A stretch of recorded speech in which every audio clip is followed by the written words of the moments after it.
بله وجه دکتر شما وتی خیال درشان کتند از رژیم آیسولیشن بلوچستان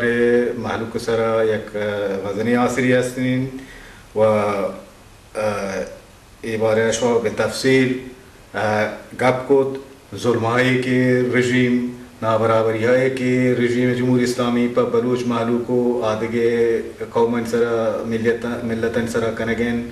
ای باعث بیگن تا که مردم پاد بیاین پاوتی حقوق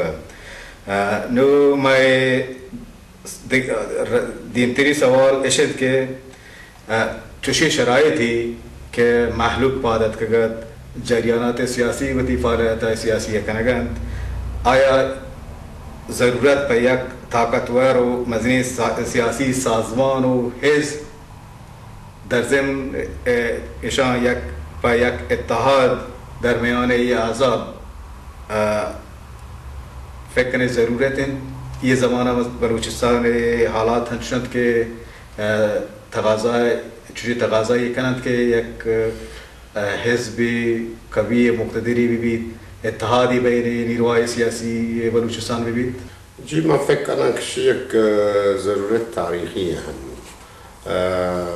دلیل همشه که انو مشروع تختر مشکل همه مسئله واجهیه ما که تشرب مگره ودی حق مرسه ودی واجب نبی مشکل حل نبود من به جهت معتقدم که تمام بلوچان احزاب بلوچستان احزاب سازمانان قربان روی همین مسئله که ما ودی واجهه بگیریم آدم مسائل بلند وقتی که ما واجهه گه بعدا بیان انتخابات آزاد بی تا هر حزب و تی پلتفرم و پروگرام بیارید مردم و بلکه ای مردم بلوچان انتخاب کنند که لوٹن ما فقط لوٹن که هنو تمام بلوچان احزاب سیاسی قوم قربان تا روی یک مسئله عام متوجهیه وقتی که ما با هدف رسیدیم انشالله که رسین هم گرد انتخابات آزاد ببید از دموکراسی کامل ببید تمام احزاب هم بیاین تا چه مذهبی ببند چه ناسیونالیست ببند چه چپی ببند چه لیبرال ببند تا بیاین انتخابات آزاد ببید و هر کس مردم انتخاب کنه همایی خبر و من فکر کنم الان ایجاب کنم که ما شما بلوچان تحقیل بید چون همین یک ظلم که شاید مای کنند می ورنه این هر روز گیرند تو کشند چیکرش ششانش گندیم تو دندی مولکان که کنده ما شما چیکه ها و ما شما علما و علمان ها کشند ما شما مسجدان حرام کنند تا بلوچستان به صورت یک منطقه نظامی در یحتا یعنی ای ظلمانش که کرده خب دیگه بلوچ هم کشتش ای ظلم نیست که نتون تحمل بکن ها بلوچ هم با عزت قومی بوده در دین قومی بوده و هر قومی که ظلم بیسری ها پاده هیده بلوچ هم پایه و از